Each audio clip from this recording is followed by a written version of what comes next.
Hi guys, a lot of modern vehicles come with tail light assemblies that gets pulled out away from the vehicle.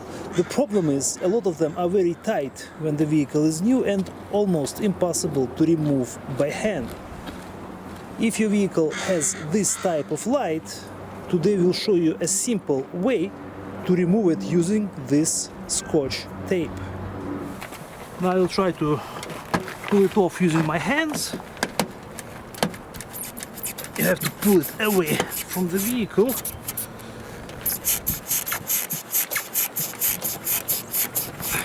I will use Scotch tape to attach it to the surface of the light to create this type of handle. So it will be attached right here and inside.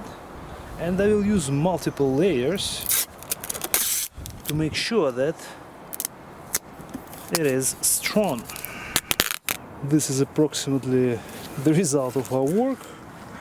Our handle here, and what I'll try to do, guys, I will just pull it towards myself and the light will come out.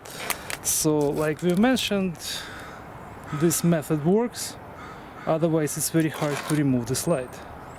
And the electrical connector will go through this opening, and this is our light, guys. And I will remove all the tape that we attached. There may be a little bit of residue left, but you can clean it off with alcohol. Right here we have the slider or opening where this guide will go. Right here we have two openings for these two pins, and on the light, guys, we have two studs. This is where we removed our nuts, and two openings right here and right here, I believe. Yes. So again, when you remove the light, you have to pull it directly away from the vehicle.